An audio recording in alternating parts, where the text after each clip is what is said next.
Welcome to Redbird Roundup. This is a new podcast that I've got going here. Some of you may have listened to my other podcast, Sabercast, which is an MLB sabermetrics type of podcast that I do every once in a while. Probably should be doing it more often, and I'll probably have more time to do it over the summer. But that's besides the point. This is a new podcast that I've been wanting to do for a while here. I myself am a St. Louis Cardinals fan, and most of you probably know that. So this is going to be a Cardinals-centered podcast where we just recap what's been going on with the Cardinals over the season. So my name's Anthony. You all probably know me for the most part, and I am joined here by my baseball coach for the summer and fellow St. Louis Cardinals fan, JT Burns. So Burns, why don't you go ahead and introduce yourself a little bit further? All right. Thank you, Anthony. I appreciate it. Really looking forward to this. It's really exciting. Kind of always been wanting to do something like this ever since podcasts became a thing. I'm just like you, a huge Cardinals fan, kind of a family tradition here at the Burns household. I'm kind of a third generation Cardinals fan. My grandfather was stationed at Scott Air Force Base, which is really close to St. Louis. During that time, this was about the 40s, 50s, he fought in the Korean War. So the Cardinals would always give free tickets to the Air Force Base. And anytime my grandfather got, he went and watched Stan the Man Usual, fell in love with the Redbirds, and the rest is history. So that's kind of just how I became a big Cardinals fan. That's awesome, man. Being able to go to Cardinals games in the 40s and 50s, what a time to be following the team, huh? Very jealous. I mean, to see one of the great. I mean, they built a statue of Stan the Man. You got to watch him play live. It's Obviously, pretty crazy. It'd be awesome to see. So as long as Burns has coached my baseball team, as long as we've known each other, seems like we've been talking about St. Louis Cardinals baseball. Yeah. So might as well make a podcast about it, especially now that the season's underway and we're about a month and a half in, and the Cardinals are doing pretty well. So there should be a lot to dive into here. 27-15 to start the year. I've liked what I've seen so far from a majority of the team. So how do you think, what are your first impressions on how the Cardinals been playing so far this year? Well, I mean, you really can't ask for much of a better start, really. I mean, other than the last two games, I mean, they've been playing extremely well. I haven't really gotten a chance to watch them as much as I'd like to. But, you know, you can't, they say you can't win the postseason in April, but you can certainly lose it. And they certainly haven't lost it yet. They're playing exactly how they've needed to play so far. Yeah, I agree with that. I'm kind of in the same boat as you. Between baseball and school and stuff, I haven't been able to watch too many games, but the games I have been able to watch, I've been impressed with what I've seen. Most of the guys, it seems like, are living up to expectations, or in some cases exceeding them, with a couple of exceptions, I guess. So, yeah, I mean, it helps. I mean, we're in first place right now. It helps that the Brewers and the Cubs and the Reds are kind of sucking this year. But it seems like we've been playing not the best teams so far this year. I mean, we've won series against like Cincinnati and Colorado and Miami and Pittsburgh and stuff like that. So it's not like we've been taking down like these powerhouse teams. Like we've split with Philly and we've split with New York. But I see this San Diego series as like our first big test of the year. And so far, I think we've kind of been off to a rocky start with that. But Certainly, you know, it's hard to stay hot though consistently. I mean, every team goes through ruts. I understand the schedule is a big question mark, right? But you know, that's something that's out of the team's control. And what happens is good teams win the games and win the series that they're supposed to. And so far, that's what they've done. You know, they don't get to control the schedule; they control their attitude every day. And so far, they've just taken care of business. Oh, absolutely. I'd be a lot more concerned if we were losing series to teams like Rockies and the Pirates and stuff. So I think we're playing how we're supposed to be playing, and we've been pitching well, hitting well, I feel like. So yes. If only we can just limit the walks on the pitching. Oh, yeah, my goodness. Something we're going to have to dive into here later on. I've got a lot of numbers pulled up for pretty much all of our hitters and a solid majority of our pitchers. So let's go ahead and dive in here to how every guy in the lineup's been producing. Tommy Edman has been leading off the entire year, I think. He started off real hot and at one point was leading the National League in hits. And I think he leads the NL in plate appearances and at bats still, but I think that he's been passed in hits or batting average or something. But Right. He's hitting to a high average. I think he's hitting like 299, almost a 300 batting average. But the thing is, his on-base percentage is like 330, which is slightly above average. He's just not slugging right now. I mean, his OPS is 700, so I think he's slugging like 370. I mean, he's not a guy that you're wanting to hit 20 home runs or anything. Like, you got guys behind him that are going to do that. But, I mean, from an on-base type of, or from a leadoff type of guy, I think a 330 on base might be a little bit underwhelming, especially because we know how good Tommy Edman can be. So, I don't know. Sure. He's been off to an all right start offensively. He's been great defensively.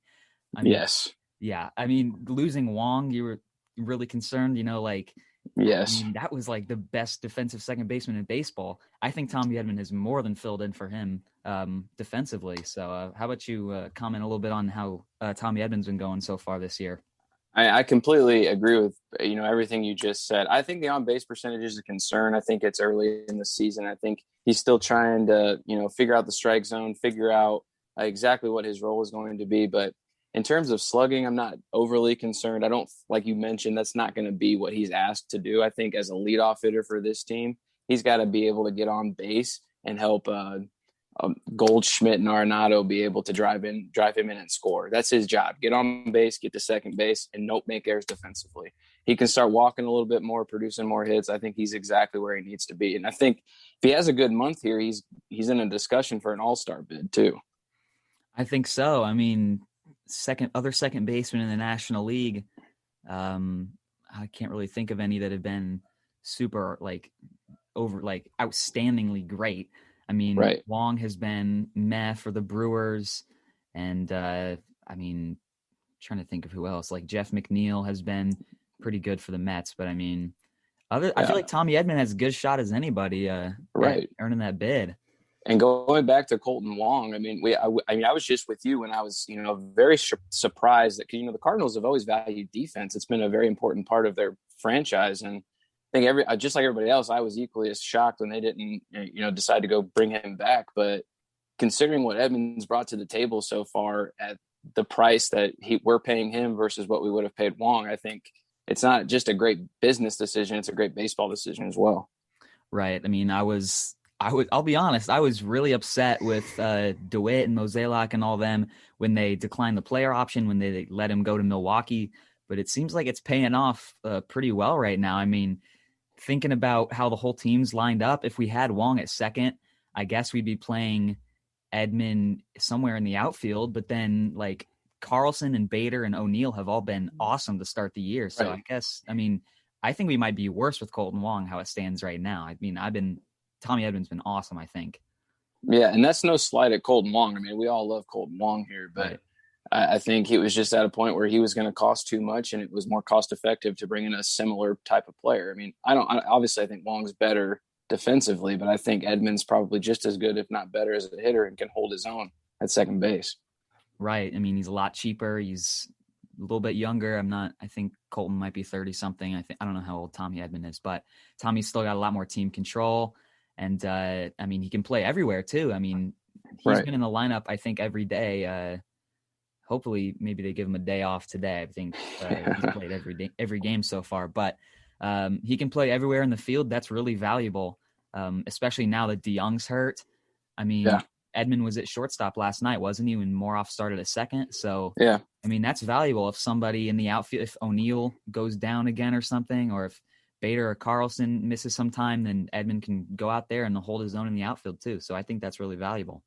Absolutely. I agree. Everything 100%. So in the last couple of weeks, Dylan Carlson has moved into the 2-hole, which is something that I think, well, myself and I'm sure a lot of Cardinals fans were expecting him to move up because of the amazing start that he had. Yeah. And guys like Goldschmidt and DeYoung and Carpenter were kind of struggling ahead of him. So I'm glad they moved him into the 2-hole. And that's, I think, when we started to hit our stride a little bit. I mean, that's when we swept Colorado. That's when we took 2 out of 3 from Milwaukee recently. So I feel like moving him up has been it's been really valuable for us. Absolutely. I mean, I think me being a baseball coach, I like to think I outsmart people sometimes, but I trust Schilt. He's a great manager, but I was sitting there starting to question what the heck was going on. Right. He's too good of a hitter to be hitting 6-7. He needs to be in the top 3-4 batters so you can get through the game. And I think he's proven his weight so far. He's been hitting the heck out of the ball. I know this past week he struggled a little bit. I'm sure he's getting pitched to differently. He's still considered a rookie, so the book is still being written on him. I'm sure he's got some hole in his swing that he needs to fill right now. But you really, for as young as he is and for as inexperienced as he is, to be hitting in the 2-hole and finding success, it's a great start for the Cardinals. And I'm sure the front office and the coaching staff are extremely excited to have him there and see what he can do, help this ball club. Right. I mean, I would consider him the front runner for National League Rookie of the Year right now. I mean, he's been hitting really solid all year. He hasn't hit a home run, interestingly, since the Miami series. So he hit one in his first at bat against Cincy on opening day. He hit a couple in Miami, and he hasn't hit one since then. So hopefully he can get back on track with the long balls. But he's been getting base hits. He's been drawing walks. He's been getting doubles. So if you believe in lineup protection at all, it's good that he's hitting second in front of Goldie and Arenado, because they're not going to put Carlson and Edman on if we have big guys coming up behind him. So I know that not everybody believes in lineup protection. I'd say I do for the most part, but you saw last year he wasn't getting a lot of good pitches to hit. They were throwing him a lot of off speed, a lot of change ups and stuff like that. Wasn't getting too many fastballs to hit. So this year it looks like he's legit. If he can keep this up for the rest of this year, I think he's got a great shot to win NL Rookie of the Year. Oh, no doubt.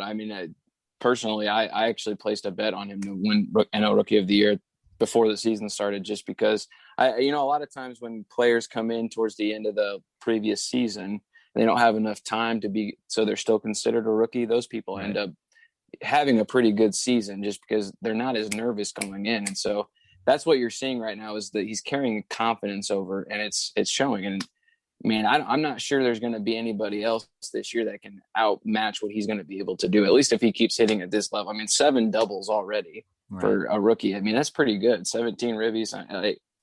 He's doing everything you're asking a rookie to do. So absolutely, definitely a front runner for the Rookie of the Year. Right. It helps that Ke'Bryan Hayes is out right now and that Sixto Sanchez is out right now. Those were two guys coming in that you thought were probably on Carlson's level, if not higher than him on the Rookie of the Year ladder. But Carlson's been awesome. I think right now his only competition would maybe be like Jazz Chisholm on the Marlins, but he's kind of fallen off of how hot he was in the first couple weeks of the season. So I'm liking what I'm seeing from Carlson so far. 791 OPS, 0.7 WAR. If he keeps this up, no reason to think he won't win Rookie of the Year, right? Yeah, absolutely. And it also helps when you've got Goldschmidt and Arenado, hitting right behind you, and they can't walk you. They gotta go to you, and if he can stay with it, he's gonna take advantage of mistakes. Right. Transitioning from that, let's talk a little bit about Paul Goldschmidt, who has struggled mightily to start this year. He's got a 707 OPS, a little bit more advanced 98 WRC plus, which is below league average. I don't know what's his deal. It seems like he'll have a good game where he gets like 3 hits and it's a home run and a double and something. And then the next game he'll go 0 for 4 with 3 strikeouts. So I don't know what his deal is. He's getting older, but from the year he had last year, he was really great last year. I was hoping that he'd help this offense out a little bit more. So far, we haven't seen it. Yeah, so far, if you go back to last year when they picked back up, and he had a slow start too then, and then he finally kind of worked out his kinks. I think we're all kind of expected him to work out those kinks a little bit sooner. It's hard to tell. Going back to, I wish I could actually watch more games and really dive into his at-bats more to see if I could pick up on anything. But the only thing I can imagine right now why he hasn't been able to work out of his funk is it's like, you've stepped in the box before. You just start pressing, and everything gets more difficult. You start thinking, I've got to get a hit. He's a professional, though. You have to trust. You have to look at his track record and be able to trust that he's going to find a way. And as soon as he starts hitting, watch out, because they're winning right now and he's not even hitting that well. So Oh, exactly. I mean, that's what I've been saying. Like, we're in first place in the Central right now. We were at one point best record in the NL. Not sure if we have that title right now, but we're winning ball games, and our second best hitter, if not our best hitter on our team, is not hitting. So, I right, mean, once he starts to pick it up, and I mean, look back at 2019.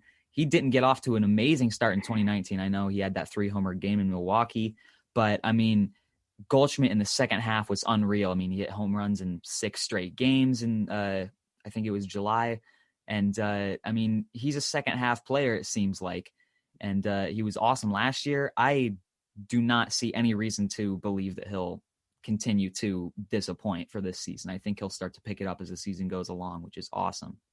absolutely. I think ever since he's been on the Cardinals, I've always kind of compared him to Mark Teixeira.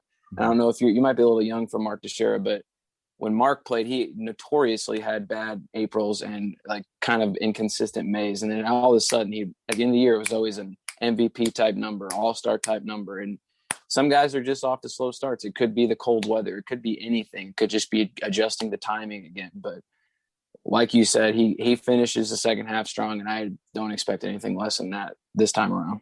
Right. I mean, once he hits his stride, I think Carlson, Goldschmidt, Arenado, that 2-3-4 is going to be ridiculously good and dangerous down the stretch. Yeah. Now let's touch a little bit on a newest Cardinal, Nolan Arenado. Got off to a bit of a slow start. Yeah, thumbs up. I mean, he has been awesome this year. He's homered in 2 straight games now.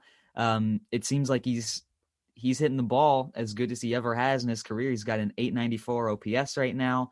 He leads the team with a 1.7 Fangraphs WAR, 142 weighted runs created plus, which is amazing. Nolan's been everything I've expected him to be, and if not better. It's been awesome to see him in a Cardinal uniform. Yeah, he's showing exactly why Cardinals Nation was ecstatic when we finally acquired to get him. I mean, the biggest thing for me here is only 22 strikeouts. And we're talking about a slugging, Gold Glove third baseman that's not striking out a lot. I mean, he's been every bit worth what we gave up. I know we didn't give up a lot to get him in the first place, but I mean, my goodness, the guy is just absolutely hitting the heck out of the baseball. And I just can't wait to see what's to come. I mean, he's already off to an all-star pace, so it should be fun to see. Yeah. I mean, people that are talking about he's a product of Coors Field, he won't be good. Look at his splits, road versus home, OPS, and all that. Where are you guys now? I mean, Nolan, he's crushing the ball at a pitcher's ballpark at Busch Stadium. Right. And I know that most of the other ballparks in our division are more hitter friendly, like Wrigley and Cincinnati. But I mean, he's hitting the ball, he's finding gaps, he's ripping them down the line, he's poking homers. He's so 13 fun to doubles. Watch. Yeah. 13 doubles, 8 home runs. I mean, it's exactly we brought him here to be the cleanup hitter to do that. And there's nothing to complain about right now. Yeah, I mean, he's been awesome. Defense has been pretty good. He's made a couple really solid plays. He's also made a couple of errors I've seen. He's got 1 defensive run saved. You like that to be a little bit higher, but I mean, it's going to come around. We know what he's capable of at third base. That's not a concern of mine at all. No, not at all. You know he's going to make the plays when he's asked to. I think the errors early in the season that we saw, or the questionable decisions that we might have saw, were just that nostalgia of how good he is at third base and everybody, that expectation that he had to live up to. And I think he's probably already forgotten about that expectation. He knows how good he is, and he's just going to go out there, react, and make the plays. Right. I mean, we know he's probably going to win another Gold Glove this year. I mean, he won one last year.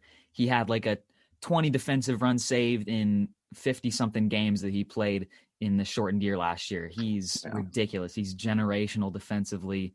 And it seems like last year was absolutely a fluke with his bat. It's been I don't think he was healthy all of last year. Right. Either. I think it impacted his big arm. time. Yeah. And I agree. Complete fluke. And that's exactly why the Cardinals went out to go get him, because they knew this was the time to go get him for cheap. And they showed that it did that. They gave up practically nothing, got paid to get him, and he's just worth it. Right. I mean, I've been rooting for Gomber this year in Colorado. I don't think things have been going his way early on, but he's got a rotation spot with him. He probably wouldn't have one with us this year. So, I mean, Right. glad that He's getting he's his opportunity. It works out for both. I mean, I'm sure he wants to be on a winning team like everybody else does, but like you said, he might be pitching in Memphis if he was still with the Cardinals. So for all we right. know. So I yeah. mean, it's about time. He's like 27 years old. I mean, Right. he'd like to be a major league pitcher by this point. Right. I mean, I'm Absolutely. sure he wouldn't like to be in Colorado of all places, but I mean, it's something. Right. So Paul DeYoung has been hitting 5-hole a lot this year. He was hitting cleanup a little bit earlier in the year before Carlson moved up. I don't know about Paul DeYoung. I mean, it seems like he always has an awesome April and then completely falls off. Every year it feels like that. I mean, he always ends up being a league average hitter after an awesome start. I mean, he was pretty good in April, but at this point he's got a 648 OPS, a .4 WAR, and I know he's missed a little bit of time recently, and he's going to miss some more time with that rib fracture. But I don't know about Paul DeYoung. I'm not sold on him yet. I'm not sure if we can get him back to that 2017 form. That worries me too. I think we're kind of starting to. I think the big question we're starting to see here is: has he kind of met his cap? Is he at that point of decline? And it's hard to tell. It's tough too because he's had a hard time staying healthy. Right. But availability is sometimes your best ability, and so far, Paul DeYoung really hasn't shown the ability to stay consistently healthy or consistent at the plate. I mean, he's the got to be the streakiest hitter in the Cardinals team. Oh, absolutely. He'll have a great month, and the next month he'll absolutely look like he has no idea what's coming. And I don't know. I mean, it's a good thing he has a good glove, right? Because if he didn't, he probably wouldn't be a starter. And right. it begs the question if they're going to make moves either at the trade deadline or if they're coming this offseason, if they're going to look in a new direction at shortstop. Right. I mean, I agree with you on that. It's frustrating to see Paulie D struggle because I really like Paul DeYoung and I know what he's capable of. I mean, as a rookie, hit 25 home runs or whatever. We know that he's capable of being a great hitter, and he shows it, but he only shows it a couple months out of the year, and then completely sucks the other few months. So, I mean, I'm not sure how much more we're going to get out of Paul DeYoung, and it does seem like he's the odd man out here in the lineup. I mean, this offseason, the free agency pool for shortstops is ridiculously loaded. I mean, Story's going to be a free agent, Baez, Correa, Seager. I mean, it's a loaded free agency class. I mean, hopefully we make a move to replace DeYoung if he continues to struggle here. Right. I'm not too sure about their farm system. Is there any kid up and coming that plays that position that they're excited about? I haven't really heard much. I know they kind of always have planned on DeYoung being the guy, but yeah, his bat hasn't shown the confidence in that being the plans for the current future. Yeah, I think I think shortstop's pretty thin position for us. I mean, yeah, like you said, they committed to DeYoung. They gave him a long-term contract. I mean, I don't know if it's paying out like we thought it would. We can always move Edman over if we want to, but I mean, other than that, I mean, Kramer Robertson, Delvin Perez, it's pretty thin. We have pretty thin depth there. Hear me out here. Nolan Gorman. If it really Gorman, comes down to hitting.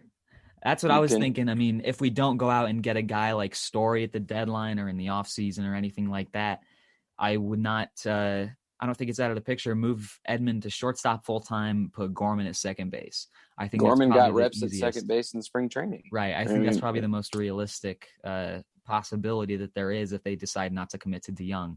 But I mean, that's worst case scenario, honestly. Yeah, for sure. Best case, DeYoung starts to hit consistently for the next couple years that he's under contract, and he's a big part of this team going down the stretch the next couple years.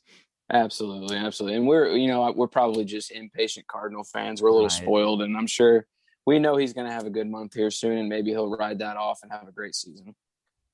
Right. I mean, he's already got the most home runs by a Cardinal shortstop in history or whatever. Right. Yeah, I mean, exactly. Like he's had a bunch of smashers to go against. I mean, he's got like Ozzie Smith and David Eckstein and whoever else, Pete Cosma. It's not like he's got a bunch of competition, but I mean, hopefully he can start to pick it up. It'd be really helpful for the Cardinals if he could mash some home runs in the middle of that order.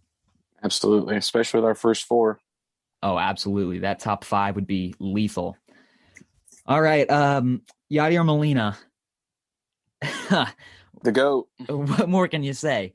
Uh, Coming into this year, I mean, this offseason, I was, I'll say it, I was on team let him Yachty walk or let him retire. I was not wanting to bring back a 38-year-old catcher and let Andrew Kisner rot on the bench again, you know? I mean, I was wanting, get Kisner reps. I mean, maybe bring back Yachty as a platoon guy, but now completely other side for me.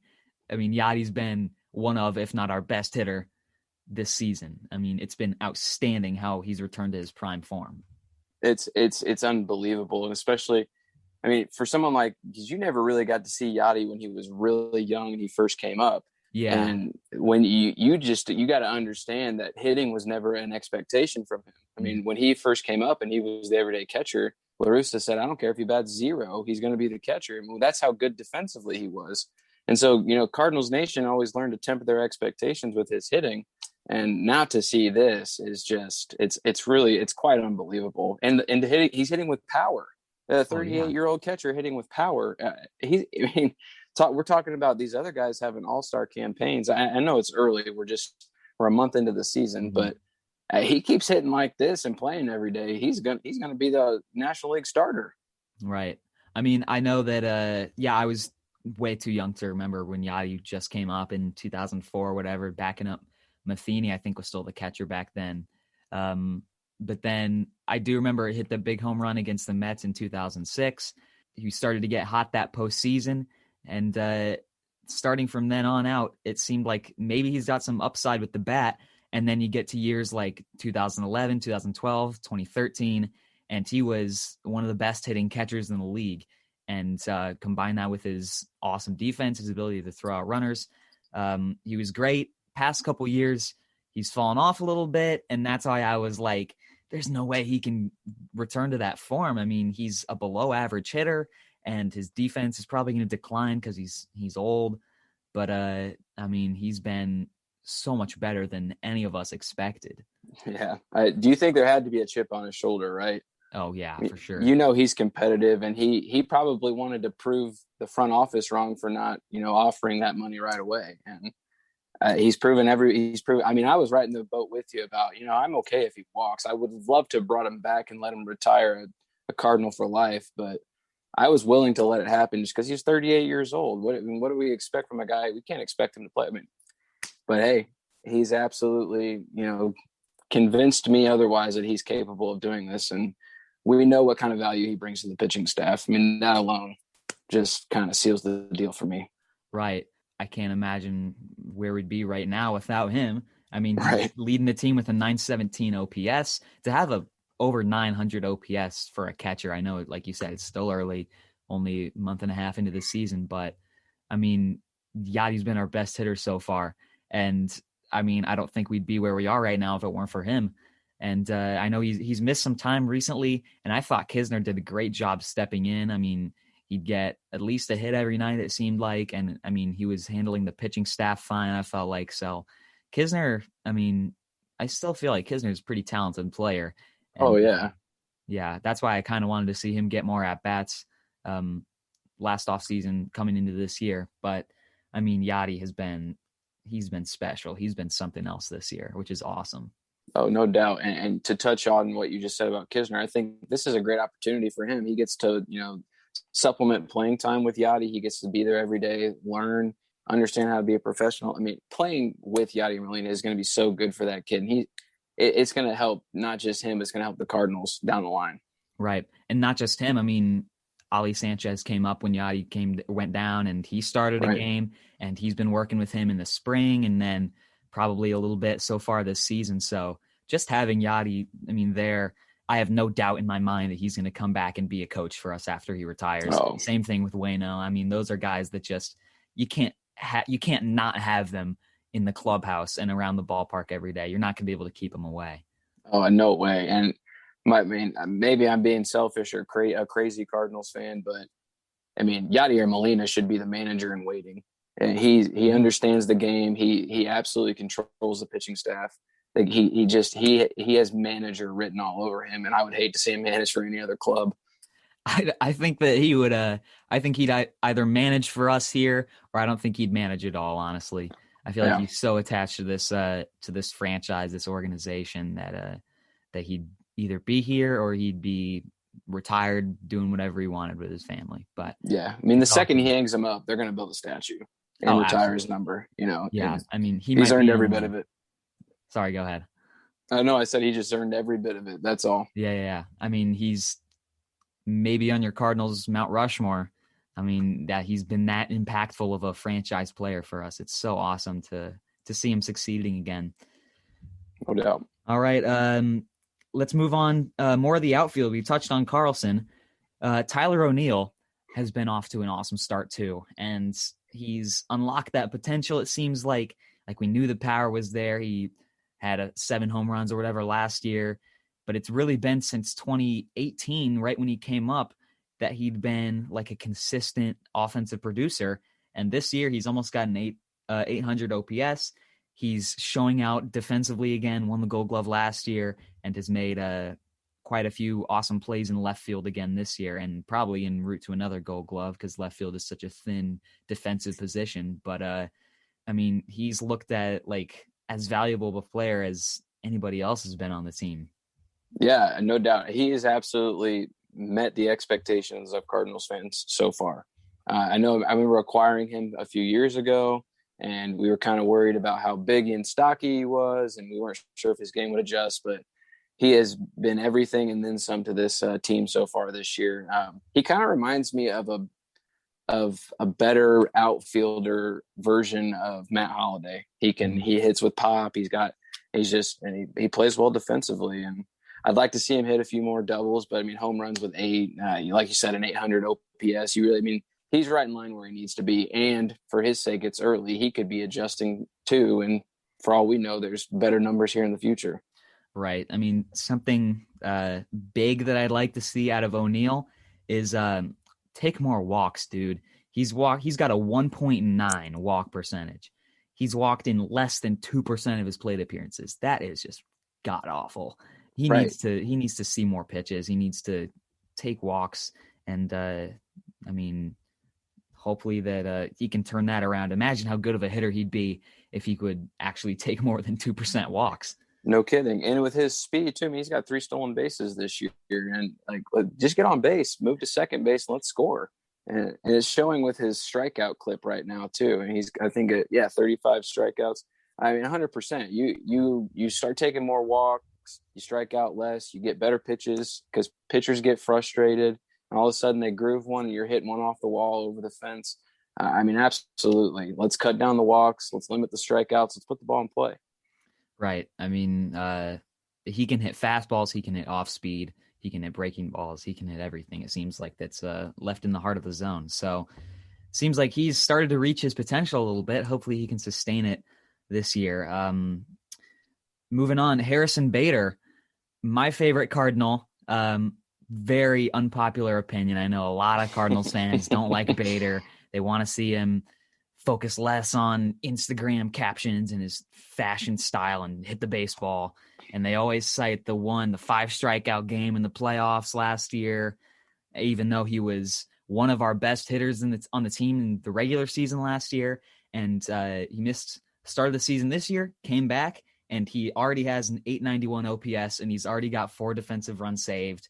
And I mean, he's a good baseball player. He's one of the best, most valuable parts of this team. No doubt. And not to mention, he's a heck of a center fielder. Absolutely. The guy absolutely is a vacuum out there. The ball goes into either gap, you expect it to be caught. And this guy he brings so much. I don't understand why people hate him so much. I really don't get it. Yeah. Because he's not a very consistent hitter. Well, I don't think he has to be crazy consistent. I think he just needs to be a little above average and keep playing defense. And the value he brings to this team is just undeniable.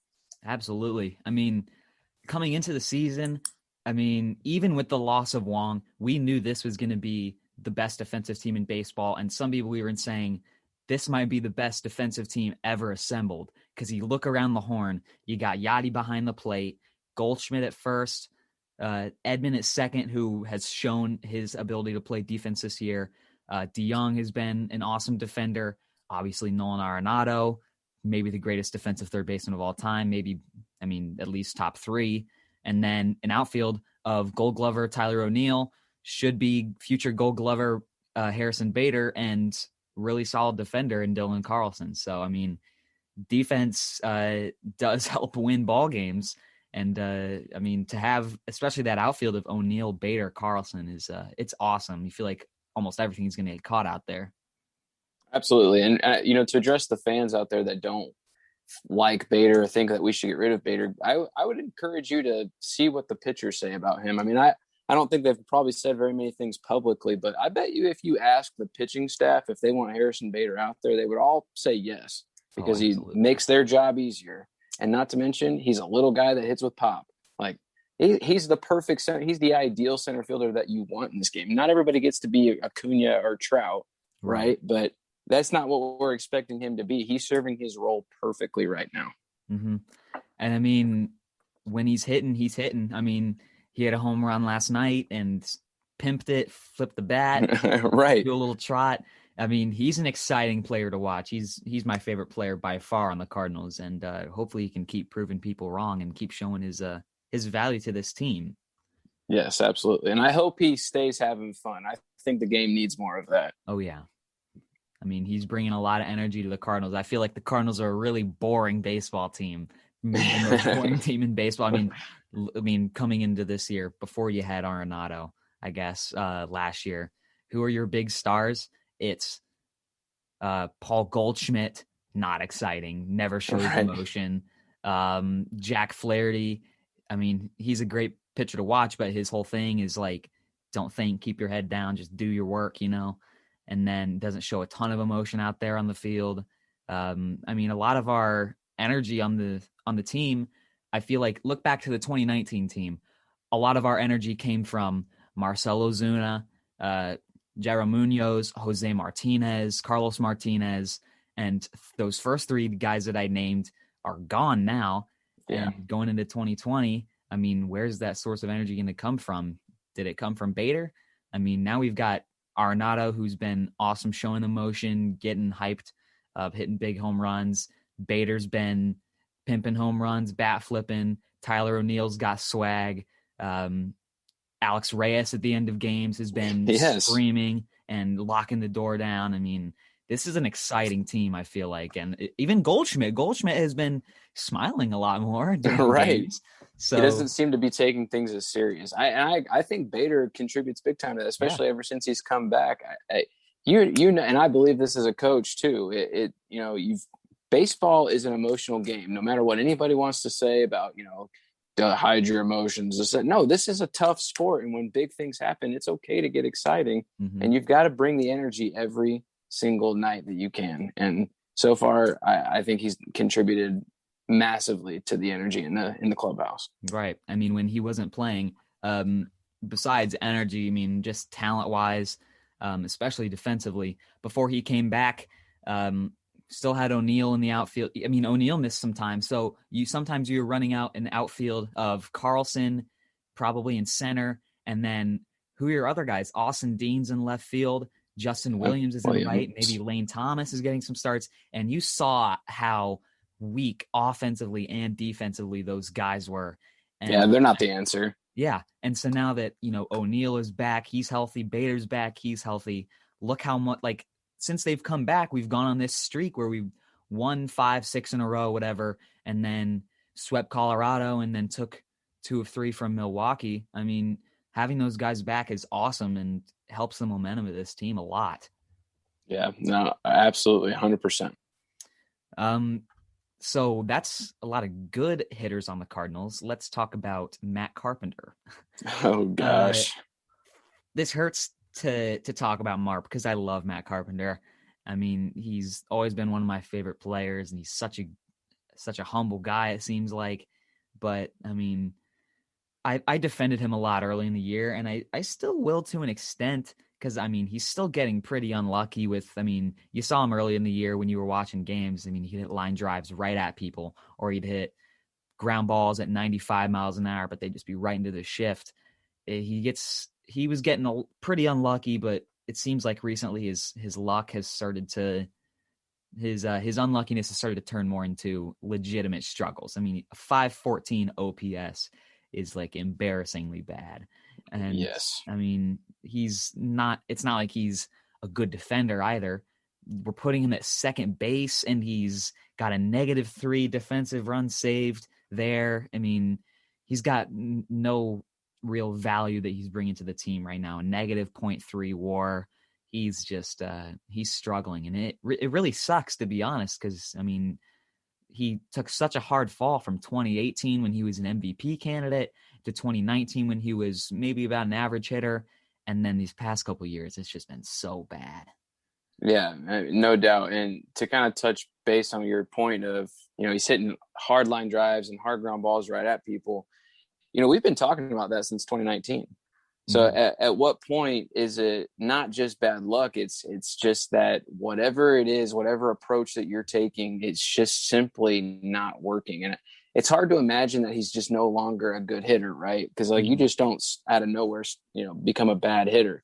But something's got to give. You either have to change or the Cardinals have to make a change. And that seems cutthroat because just like you, I love Matt Carpenter. He produced some big time home runs for us, came through in the clutch several times. He's actually been a guy he's changed positions so many times. So he's a team player, but I mean, at the end of the day, what it's all said and done, he's just not producing. He's not doing what he's asked to do. And you just have to wonder how long the leash is. Cause if he wasn't getting paid what he's getting paid, his leash would certainly not be this long. I agree with you on that last point there. I mean, he's making almost $20 million this year. It's not like you can just DFA him or something like that, get him off the books. I mean, you're still going to have to pay his money. Might as well just let him write it out this year. Maybe at the end of this contract, if you still want to keep him around, I mean, he's like 34, 35 almost. Maybe you can give him a minimum deal or something. But I mean, I see a lot of people, because he's notoriously a pull side hitter. They shift him a lot. A lot of people will just say, why don't you just hit it the other way? It's so much harder to you can't just make an adjustment like that. I mean, especially Marp, who's been in the league for a decade plus. I mean, you can't just say, well, yeah, I'm going to take this inside fastball and punch it down the third baseline, because that's super easy to do with how elite these pitchers are in baseball. I mean, like you said, he's been in the league so long and the game is evolving. I mean, maybe just the way he's hitting the ball is just, it's not working. And at this point, it's probably never going to work. He's not going to get any better, it feels like. Right. It kind of feels like we're seeing the slow decline. Right. And, yeah. And 100%, people act like you can just shrink your swing and take the ball the other way. It's just not that easy. These guys are throwing 96, 97, 98 miles an hour on the inside part of the black. Most people can't just take that ball the other way.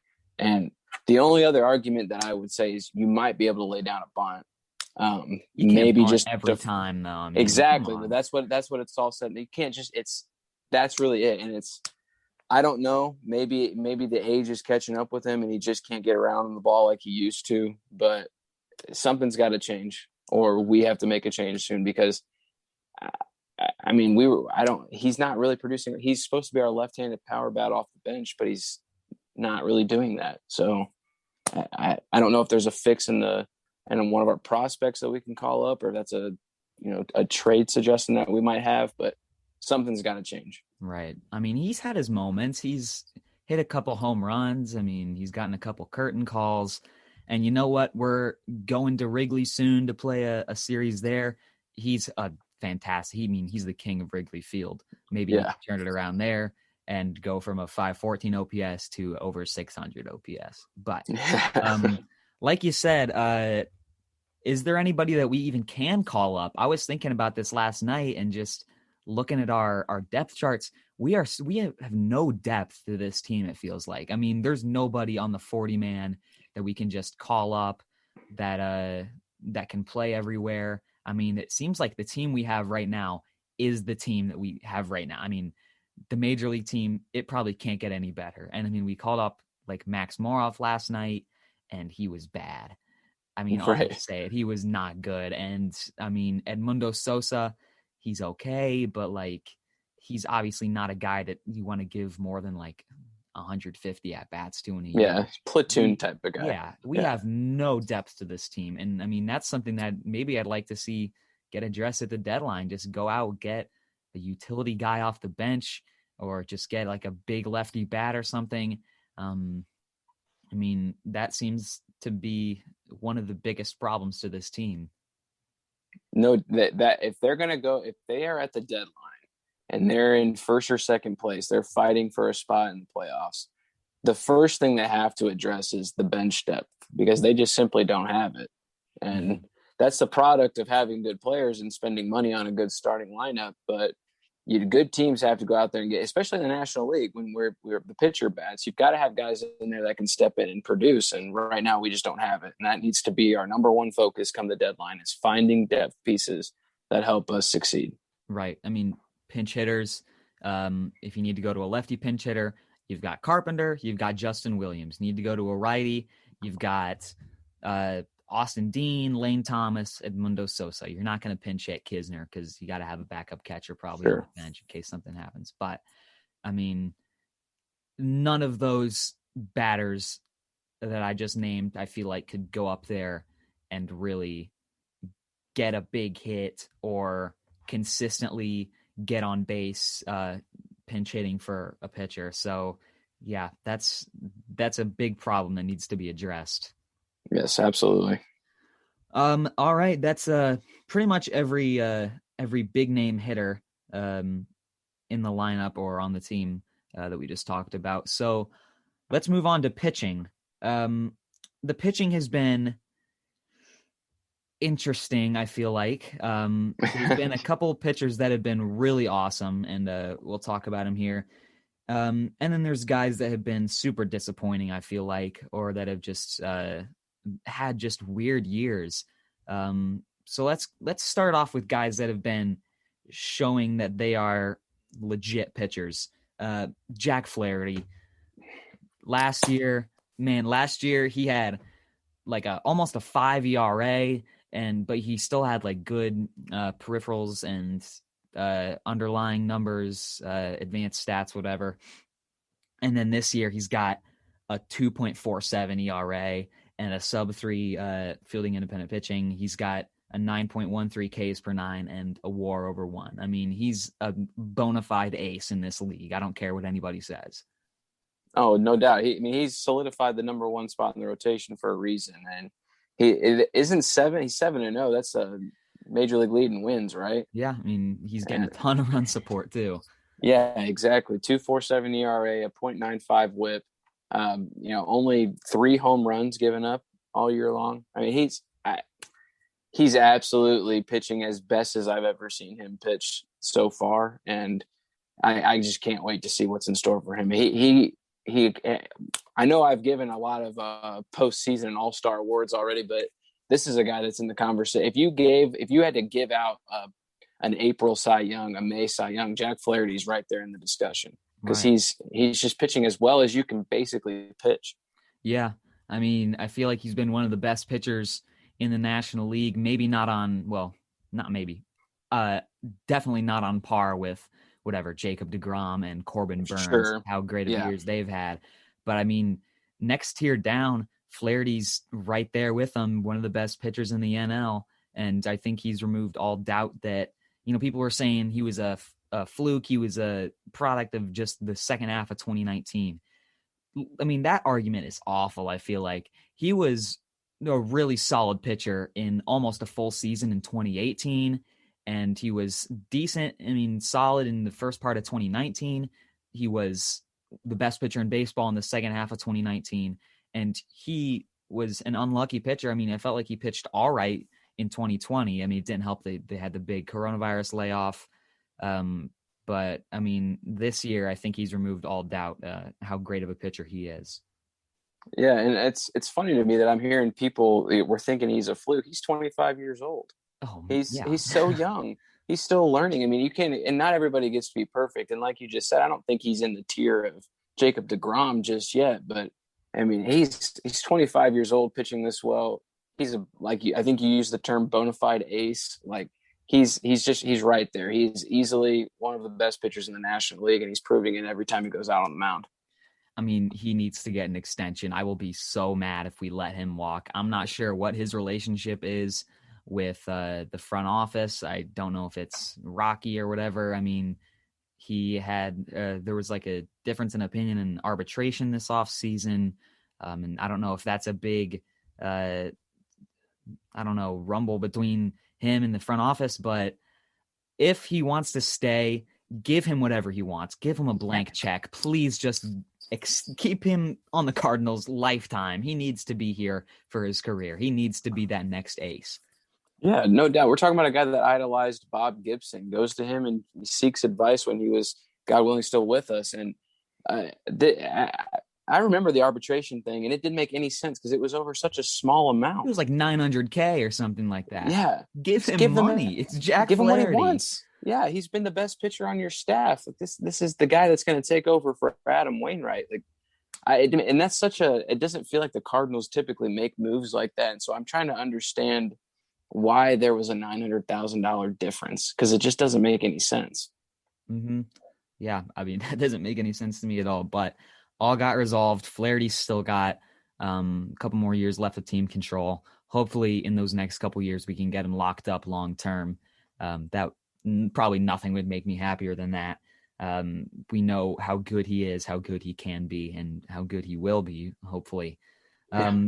After him, feels like just name-wise, it feels like the rotation falls off. But let's talk a bit about Kwang Hyun Kim, or Kwang Hyun Kim. KK has been awesome. And last year he had like a 1.6 ERA or whatever he had. But I mean, this year, last year it also had really bad ERA indicators, peripherals, really got pretty lucky last year. And he didn't strike guys out last year. He had like a 5 Ks per 9 in 2020. This year, he's raised that up to 9.39, which is helping him to get that 2.74 ERA and a 2.38 FIP and a 0.8 FWAR. So it's awesome to see him. He seems to be legit, I guess. I mean, I don't know. He's in his early 30s, but it's awesome to see him get 5 or 6 innings out of him whenever he pitches. Yeah, he's been spectacular so far, and I'm happy to see it because I know that he was kind of inconsistent when we first had him, and he seems to be kind of fitting into his groove. I did want to ask you about him though, because I've noticed he doesn't go deep into games very often, and I didn't know, like, is there a reason why? Did he not have a lot of stamina coming over?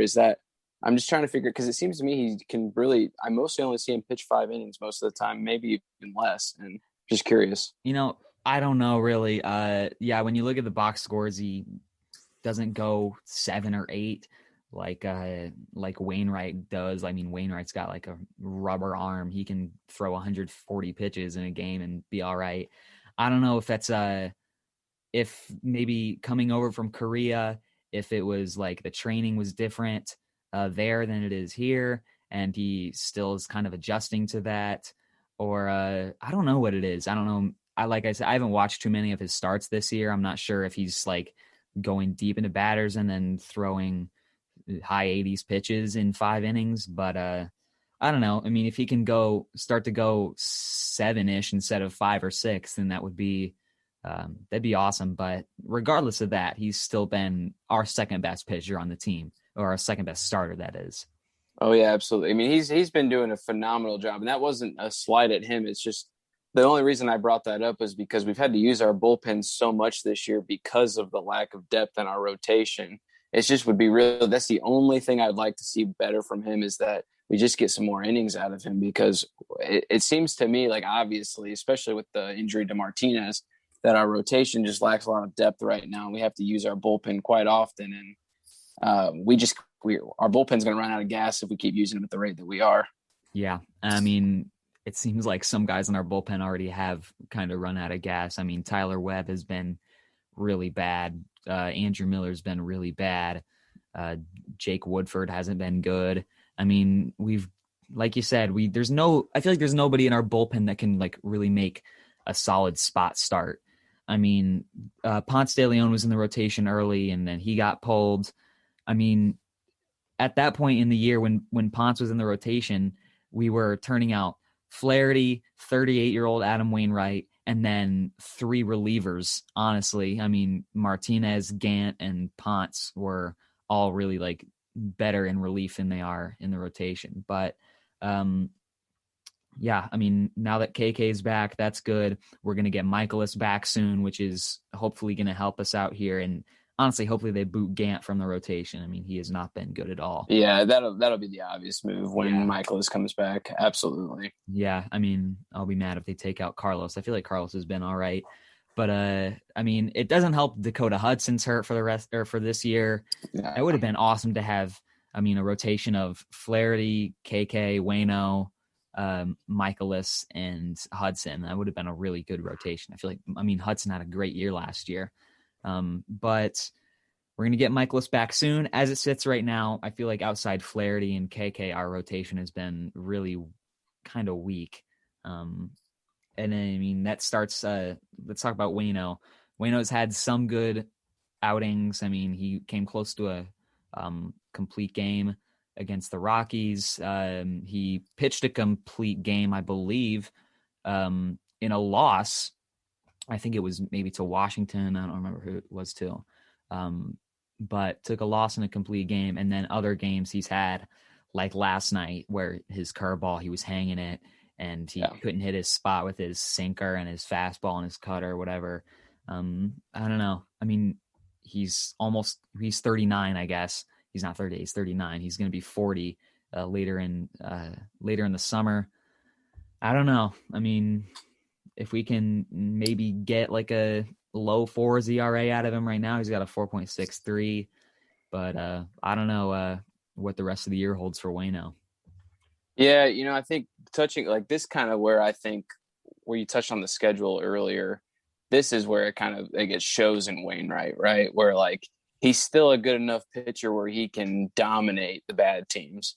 But then, last night when he goes up against, maybe the best team in the National League West outside of the Dodgers, he wasn't great last night. And so I think what we need from Waino is him to be a veteran, and he's just got to step up and just, try to keep the game close against the good teams. Mm-hmm. And then we can get, if he can go deep enough into the game where we can get to that back half of our bullpen that's been okay, then I think we'll be all right. But as long as he can keep, producing against the, the bad teams, he's going to help us win. He's just obviously not the all-star number one guy that we're accustomed in Cardinals Nation of leaning on. He's obviously a back part of the rotation type of pitcher. And I think we all just need to temper our expectations with him. He's not going to go out there every night and throw a complete game shutout. And he's not, some nights his curveball is going to be off. We're just going to have to get used to that. And hey, he's Adam Wainwright. He's earned our trust. We should give it to him.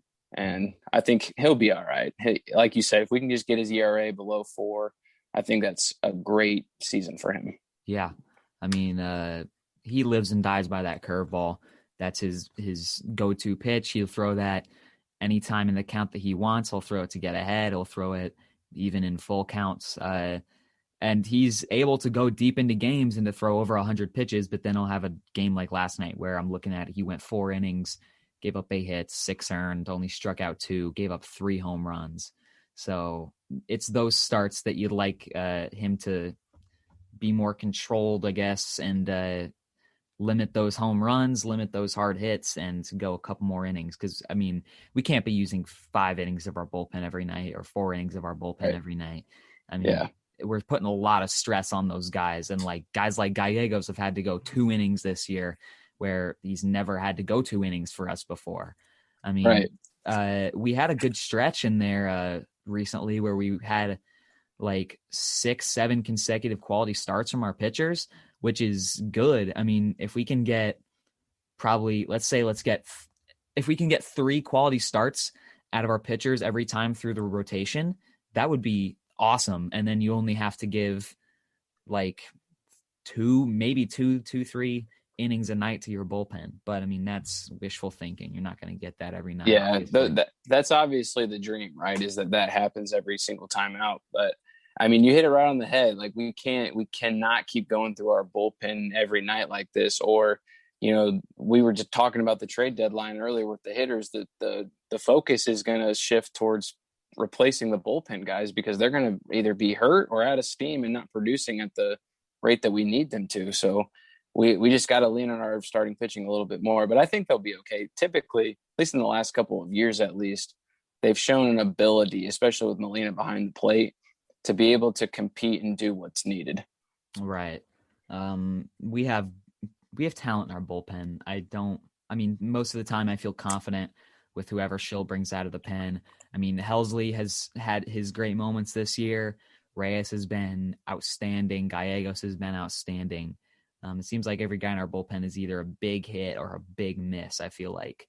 And even to the point we were talking about depth in the bullpen.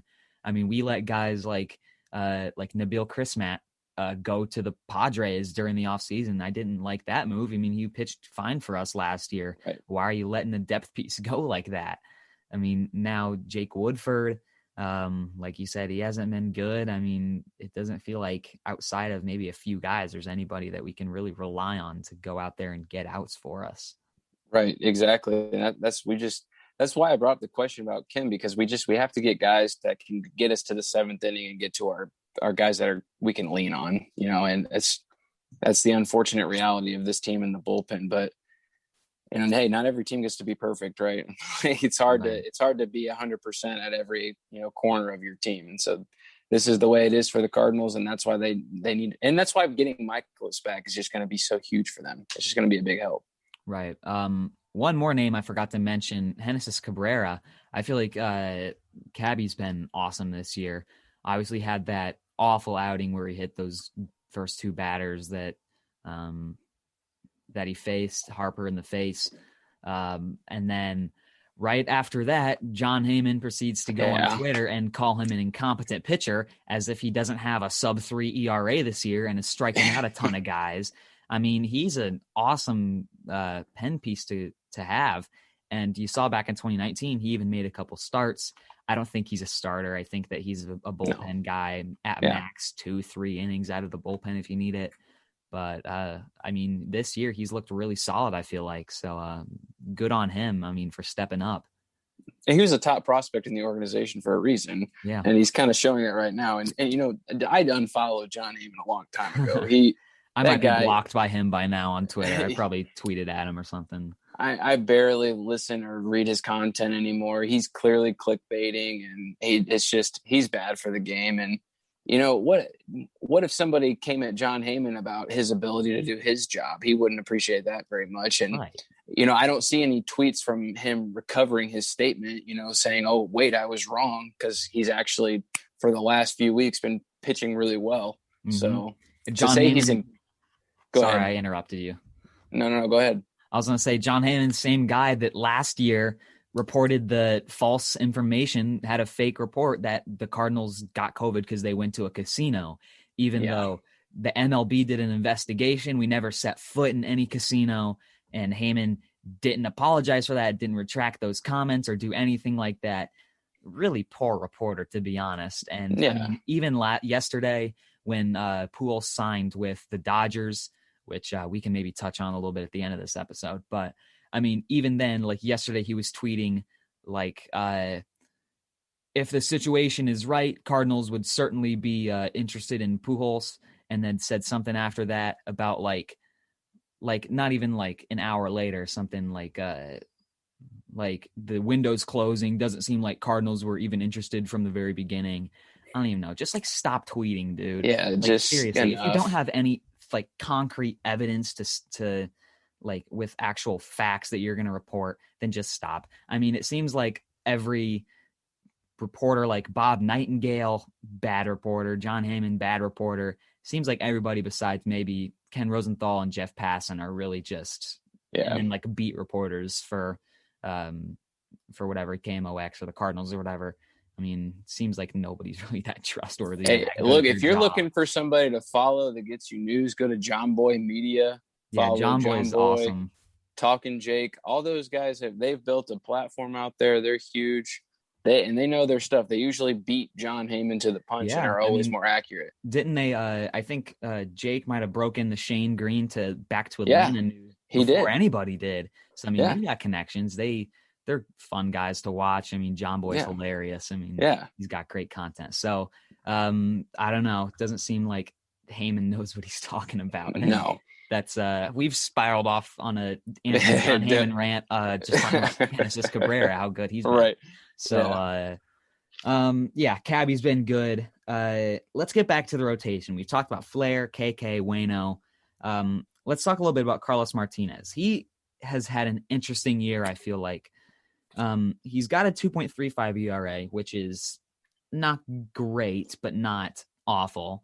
I feel like he's had a few starts, especially in the past month or so, where he's had quality starts. He's gone 6 or whatever innings. The thing is with him, he doesn't strike anybody out. This year, he's got a 4.79 Ks per nine. So he's striking out batters in like 1 every 2 innings. I mean, that's not what you want from Carlos. And I mean, he's not walking as many guys as our other pitchers are, but I mean, you'd like to see more strikeouts than hard hit balls in play, which it seems like he's getting a lot of. Yeah, absolutely. And he started off. I think his first start wasn't that great, Oh, that and was then he in had Cincinnati. He got rocked in Cincy. yeah, and then he kind of had a stretch there where he started to pitch pretty well, and you're like, okay, like this is a fun sight to see. And then of course he gets hurt, and that seems to be his story where he struggles, he's hit and miss, and he gets hurt, and you start to wonder if they've kind of juiced all of the good out of his arm back when they were, making deep playoff runs several years ago. And, it's just hard to tell. Like, I wonder what's his contract status? Like, I isn't think this it? this is his last year. Yeah, he's expiring after this year. So he's obviously a guy you kind of look at and you wonder if they're going to dangle him as a trade piece. Cause I think there's going to be a team out there, a playoff contending team probably, that might look at him and say, oh man, he could be a depth piece for us. And maybe we get a relief pitcher in exchange, or we get, I don't, you know what I'm trying to say? Yeah. He's just, based on his inconsistent performance, I'm just not sure that he's a guy that the Cardinals can lean on. Maybe I'm wrong. I hope I'm wrong, because I remember when he first came up, everybody was very excited about this guy. He's got a nail biting slider, but obviously he, not acquiring the swing and miss is a big part of it. It's a concern. It's a big part of your job as a pitcher to make guys swing and miss, and quite frankly, he's just not doing it. And Yeah, I agree with you I on don't that. know. Yeah. I mean, we've talked so much about how thin the Cardinals are, both with their bench depth and with their pitching depth. I feel like if there was a more established pitcher that could slot into the rotation besides Michaelis, who's going to replace Gant, I feel like Martinez moved Carlos back to the bullpen. I mean, he was in the bullpen in 2019, and he was awesome in the closer spot. I know he made some games really close, and he had some nail biters, but I mean, same things happened for Alex Reyes this year. But I feel like Carlos is, at this point in his career, he can't start games as well as we'd like him to. I mean, last year he tried to be a starter again, and it did not go well. This year he's had a couple good starts, but I mean, it doesn't seem like he's got starter type stuff, I feel like. No, and maybe based on the lack of depth in our bullpen, maybe you're right. Maybe he goes in there, he pitches to contact, and he can get out of a jam. I don't know, but you're onto something there about him no longer being a starting pitcher, because I just don't think he can do it consistently enough. Right. I mean, I think at this point, who else are we going to put in the rotation? Carlos, he can at least get some ground balls and pitch 6 innings, but Right. I don't know. I mean, I'd like to see more strikeouts from our entire staff. John Gant, final guy in the rotation. He's got a 1.83 ERA somehow. Yeah. He's striking out an okay amount of batters, 7.6 Ks per nine. he's got over 7 walks per 9.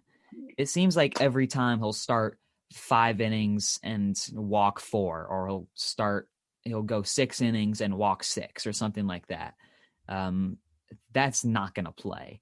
I mean, we've been walking so many batters this year. It's what's lost us a lot of these games.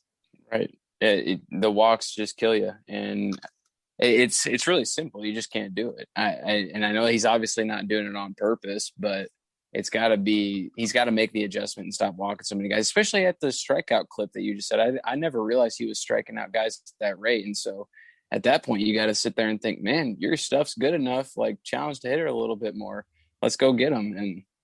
But that goes across the whole board in our pitching staff. We've got to stop walking so many people, or we're not gonna beat the good teams like the Padres. I mean, you might be able to get away with that against the Rockies and other bad teams around the league, but you start playing good teams who won't swing at bad pitching, and you just give up free base runners, they're going to score 13 runs, and Right. that's what we saw last night, and we're going to continue to see that until we fix the problem. And Gant, he came out of the bullpen last year. He came out of the bullpen in 2019, and he was really good. I mean, it feels like reliever type stuff. If you need him to go a couple or a few innings in relief, then do it. I mean,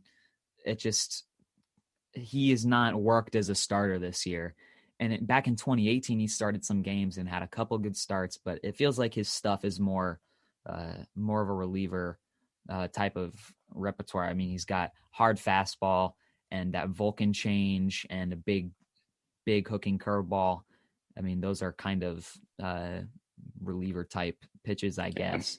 It's not like he's a sinker slider guy that's going to get a bunch of ground balls. But, I mean, hopefully Gant gets it figured out. Like you said, he's striking out an okay amount of batters. That's just the walks are awful. I'm with you. He'll figure it out, I hope, and we'll just see. And with the return of Michaelis, we'll kind of see what goes on from there. Right. Other guy that's been making a couple starts, Johan Oviedo. He's at the alternate site right now. I mean, that's okay. I don't have any problem. They're sending him up they're sending him down and bringing him up and just doing that again. But I mean, that's okay. Why waste the option of, he's already had his option used for this year. Why would waste somebody else's option, So, Right. I mean, bring him up, start a game every week. I mean, he hasn't been great. He has a 5.74 ERA and a negative WAR in his few starts, but I mean, he's got okay stuff. He's got a really nice fastball. He's got a good off speed. I mean, I feel like he could be an okay pitcher. I feel like this year he's been disappointing, but he's got good stuff. I feel like that can play certainly at the major league level.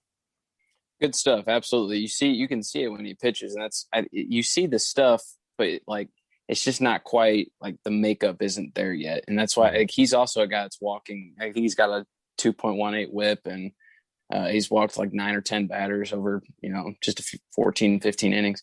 And you can't walk guys, just like the last guy we talked about. You just can't walk. And at the end of the day, I completely agree with you. He's a guy that if we want to call up once a week and make a spot start, I think he's good enough to do that. I think his goal for every time he goes out is give us a chance to win. You don't have to be perfect, but keep us in the game, give us a chance to win. Right. I mean, he's one of our best depth pieces, I guess, at this point. He's a young guy that can come up and eat a few innings, it feels like. But yeah, hopefully he'll start to figure it out more. I mean, he didn't have a great start his last time out, which kind of inflated those numbers. Small sample size. You can't really take a look at the 5.74 ERA over 2 starts or 3 starts and say he sucks. Right. But I mean, hopefully he can get it figured out. He's got stuff that plays for sure. No doubt. Yep. Our 2 best relievers, hands down, Alex Reyes, Giovanni Gallegos. There's not too much to say about those 2 guys. They've both been disgusting. It feels like Schultz used them a lot this year. I mean, Gallegos this year has already pitched more than he pitched last season. And, I mean, they're using Gio to get 5 outs or to go 2 innings at a time. I don't know. I mean, he's still being effective. He's still got a 2.45 ERA, a 2.62 FIP. He's striking out less batters than he did last year, but still 9.82 Ks per 9 is really good. And the 0.5 WAR as a reliever is really good. It feels like so. He's been awesome. Reyes has been awesome. Reyes though 7.65 Ks per nine or walks per nine rather. Right. He's striking out over 12 per 9 innings, but he's walking almost 8. And you watch the games, he'll come in, he'll strike out the first guy, walk the next 2, and then strike out the next 2.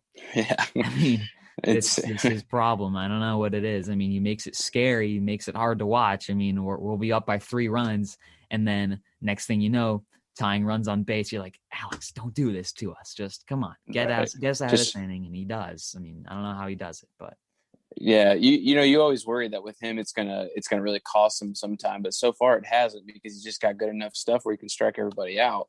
And maybe his stuff is so good it's just hard to throw for a strike. I'm just trying to find any excuse in the book for him. But you know what? Let's not complain too much about the walks. He's finally, so far, knock on wood, been healthy because we haven't had a chance to see him healthy. And my God, he's got good stuff. And this is what we've been waiting for. I mean, we've been since 2016 when he came up. This is the top prospect, Alex Reyes, that we've been wanting. He's not a starter. He's not going to be like a dominant 10 Ks per start type of guy.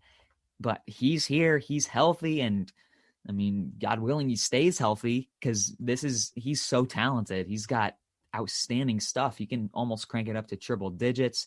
He's got gross off speed. I mean, that save in Milwaukee that he had where, I mean, Kisner took charge and called, I was super impressed. Kisner was the one that called 6 straight sliders or whatever to get those Brewers guys out. That's, first of all, phenomenal catching. I mean, the fact that he's able to place 6 straight sliders, or that Reyes was able to place all those sliders, and Kisner's saying, just go back to it, man. They're not going to hit it. They're not going to hit it. Yeah, that's awesome. It was impressive. So Reyes, I mean, he's got awesome stuff. Fastball, slider. Those are his 2 pitches. And, I mean, hopefully he can continue to shut down games. It's got to be in the lead, I guess. Yeah, that's it. You just got to have the lead. It sounds simple, but it's all you got to do. And I honestly think, you know, he's never been a closer per se because he was a starting pitcher. So it's a tough thing to learn and get used to. And I think once he gets adjusted to it, he might stop walking so many guys. I think maybe right now he just feels he's got to be more perfect. I think once he gets closer adjusted to it. And, you know, to touch base on Gallegos, he seemed to accepted a back roll a little bit more. You know, we're talking about a guy that's good enough to be a closer, and that's not been his role this year. And he's kind of embraced being that setup guy so far. And man, his stuff is nasty. I don't know how anybody hits it. Yeah. I mean, he's, I might even go as far to say he's a top 10 reliever in baseball. I mean, his slider in particular is unbelievable. I don't know. I mean, he hits so many swings and misses with that pitch, and then he can ride a fastball 97, 98 in on your hands. I mean, he's got awesome stuff. And, I mean, it was a win-win trade. People say, look at Luke Voit shining for the Yankees. Look at Giovanni Gallegos for the Cardinals. Right. Look what we've turned him into. I mean, he's outstanding. So, no doubt, especially for what we need, you know, because we ended up getting Paul Goldschmidt, who I think outweighs Luke Voit just by a tad, you know, and so, and sarcasm there if you didn't catch it, but you know, absolutely. Gallegos has been a godsend, and I'm thrilled to have him in the back end of our bullpen. Yeah. I mean, he's as dominant as they come.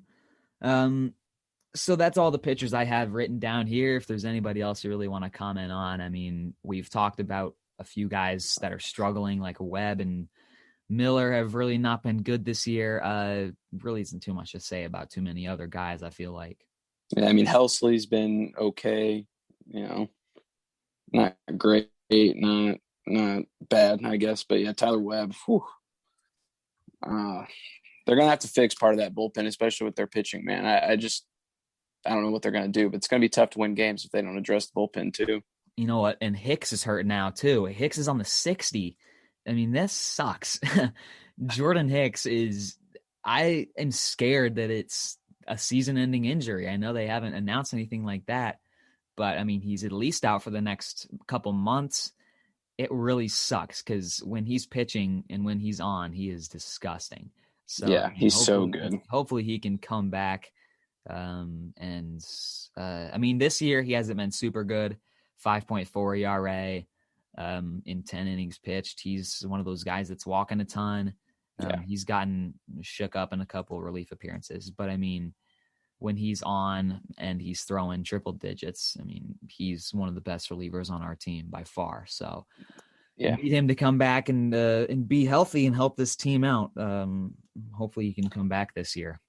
I hope so too, but man, my gut's telling me he's probably done. You know how conservative the Cardinals are with pitchers. I'm so scared that he's out for the year again. Yeah, I mean, remember they shut down Alex Reyes for practically nothing sometimes, and so they're just so conservative with young pitchers that I have a feeling. The good thing I would say, I think it's not something with his UCL because he had Tommy John. I think I read something. It's a different part of his arm that was like inflammation or something. But I don't know. Maybe we're overreacting here, and they just moved him to the 60 to make room to call up more off the other day. But I don't know. We'll see how it goes. We shall see. Fingers crossed, right? It's the only thing we can hope for. Expect the worst, hope for the best. That's right. Amen. Yeah, you got that. Yeah. So I wrote down some team rankings here. I took a look at how our team stats have stacked up in the MLB. Pitching wise, 3.91 ERA. That's pretty solid. Top half of the MLB, we're ranked 14th in team ERA. You'd like to see it maybe be a little bit better, but considering the talent that we have out right now, it feels like, there's nothing wrong with that. I feel like, Flaherty has been carrying it. KK has been carrying it. Reyes and Gallegos. That's, you can't really ask for much better than that. I mean, we've sat here and most of this, when we've talked about the pitching, we've kind of been complaining at how bad it is. And that's, we're talking about being top 14, I guess. It can only get, you would hope, especially with Michaelis coming back and maybe hopefully Hicks, that it can only get better. Right. Moving on past ERA, here's where it starts to get concerning. Ks per 9, 8.2 Ks per 9 ranks 27th. We're not striking out guys. We're getting a lot of balls in play, which, it makes sense. We're getting balls in play and we're making outs because look at the defense that we have behind our pitchers. Pitchers don't feel the pressure to strike guys out. They're just, let them hit the ball to Harrison Bader in center field. Let him hit it to third base. Let Nolan be a vacuum out there. So I guess the Ks aren't so much concerning as the walks are. 4.53 walks per 9 ranks dead last in Major League Baseball. And I didn't have to tell you that we ranked last for you to know that the walks are the problem for this team. That we've lost games because we walk in runs. We had a game against the Mets where they had like one RBI hit and then like we walked in 2 guys and we hit another guy to bring a run in.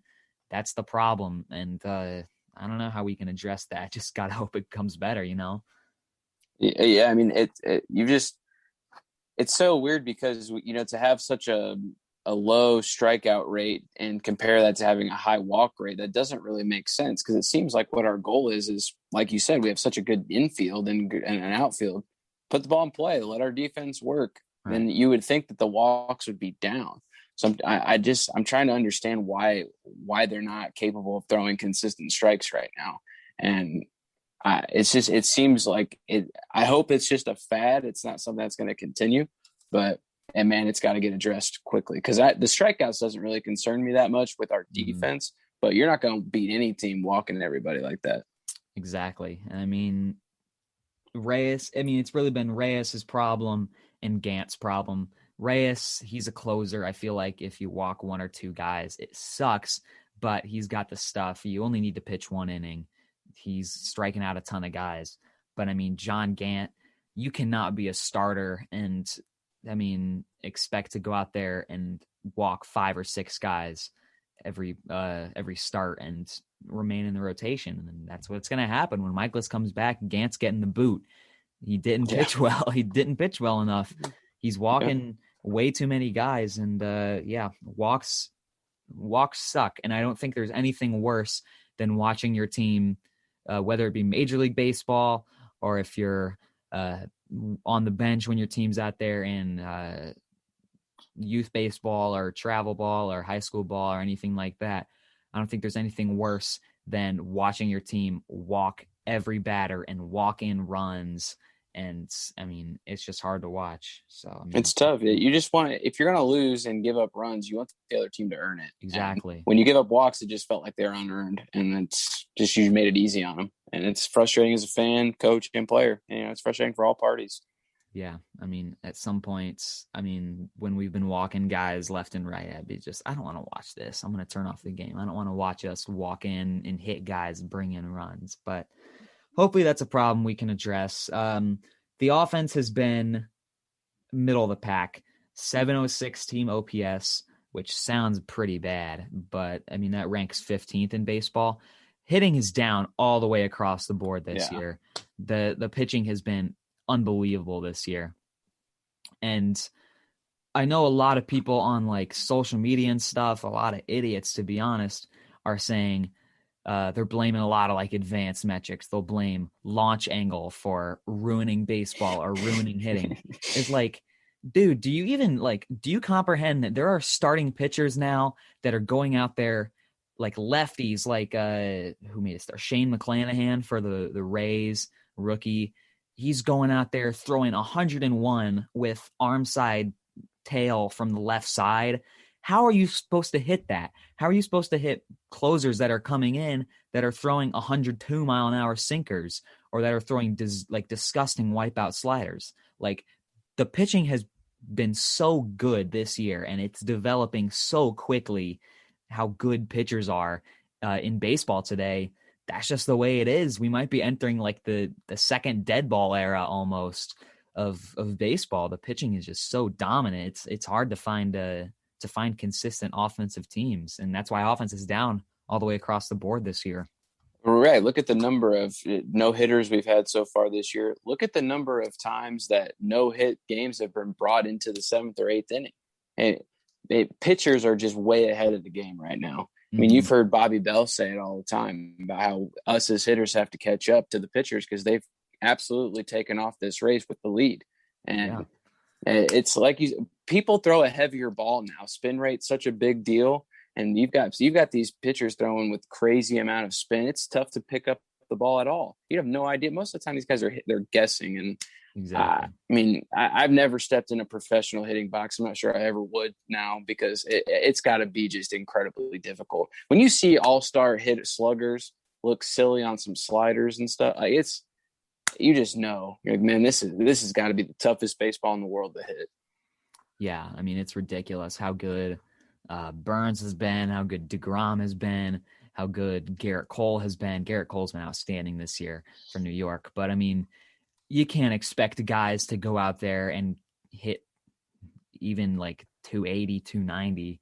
I mean, good hitters, it feels like, are a hot commodity this year. And the pitching has just been so disgusting this year. It's ridiculous. Like you said, 4 no-hitters in the first month or so of the season. That's unheard of. Right. I mean, the pitchers are developing so quickly. There's so much pitching talent out there. There's guys like Shohei Ohtani that's hitting 460-foot home runs and then coming out and throwing fastballs at 102 or 101 and then splitters or whatever at 92, 93. I mean, it's ridiculous how hard it is to hit a baseball in the first place. Nonetheless, when you're having to face these freaks of nature that are going out there every day that you have to face, I mean, yeah, it's hard. Hitting today is just it's almost impossible. I don't know what the game's going to do to fix it. I know they're trying to look at substances that pitchers are using that were more than likely helping their spin rate. And there's no doubt in my mind that 95% of pitchers in baseball use some sort of foreign substance, some sort of pine absolutely. tar. You cannot Trevor Bauer has all but admitted to it. He definitely obviously uses stuff. I mean, Garrett Cole might be using stuff. Jacob DeGrom We've all might seen be the Cole stuff. video. Yeah, absolutely. Guys are using pine tar. And is that a big problem? I don't know. Should the MLB crack down on that? Maybe. And that's not my place to say, but I mean, it's something to look into. Yeah. Oh yeah, no. I mean, especially when hittings as down as it is right now, you'd have to consider it to be something that they would look into. But who knows? We'll see. I guess so. I mean, that's everything I've gotten written down here. If there's anything else you want to talk about here, we can. Uh, this week's schedule, we've got San Diego tonight. We're recording this on Sunday the 16th. So before, this is about 5 o'clock p.m. Eastern time. So this is before, I believe the Cardinals and Padres are on Sunday Night Baseball tonight, which should be exciting. So they play later tonight. Then we've got an off day tomorrow, Pittsburgh on Tuesday and Wednesday at Busch, another off day, and then we're hosting the Cubs over the weekend. That should be a fun homestand, I feel like. Hopefully we can take 2 from Pittsburgh and 2 of 3 from Chicago. Yeah, absolutely. This is a big week for us, especially coming off of a series where we haven't played very well so far in San Diego. We obviously have to come back home, take care of business, and against Pittsburgh, because they're not a very good team. And right now, this is definitely a Cubs team that we are more than capable of taking 2 of 3 from. So the Cardinals just have to go in there. They've got to take care of business. Like you said, I'd like to see 2 wins against Pittsburgh and at least 2 against Chicago, and then you enter that road trip on a hot streak. Right. We've got who do we got tonight? KK's going tonight. Yeah. Yep. KK's going tonight. Awesome. Watch KK pitch on national TV. That'll be fun. Gant and Flaherty going against Pittsburgh. And I guess that leaves Waino, Seamart, and maybe Oviedo. Another start for Oviedo. Yeah, I would imagine so. So that'll be interesting. Hopefully, we can take 2 or 3 from Chicago. We better take, we've got 5 home games coming up here. I want to take 4 or 5. If we can take 4 or 5, that'd be huge. Get our momentum rolling again, because then we've got a tough road trip. Then we're in Chicago, the White Sox for 3, and then in Arizona for 4, and then we're in LA. And I know LA hasn't been off to an awesome start this year, but it's still the freaking Dodgers. That lineup's still loaded. That rotation's still loaded. Yeah. White Sox and Dodgers, those are going to be 2 tough series. So we better kick it into gear now and win the winnable games. Honestly, if we don't sweep the Pirates, that'll be a massive disappointment. Yeah, we have to take care of business with the Pirates, no doubt. Absolutely. So past this week, we can hit on that stuff in future episodes. Is there anything else you want to touch on before we wrap this thing up? No, man, I think you covered it. This was fun. I've been looking forward to this for a long time. So I'm glad our schedules finally worked out. We could get this thing done. Yeah, for sure. Hopefully we can record episodes every week, every other week. We'll figure it out with how much time we've got. Obviously, school's wrapping up for me. You're a teacher, so school's wrapping up for you too. And then we'll see how the summer treats us with baseball and whatnot. So seems like it's a good year of Cardinals baseball so far. Hopefully Goldschmidt can pick it up. Hopefully Michaelis can come back. Hopefully Hicks can come back. Hopefully we can continue to make a run in this really weak division. Yes. So honestly, it's our division to lose. Milwaukee's been awful. Chicago's been awful. Cincinnati's been awful.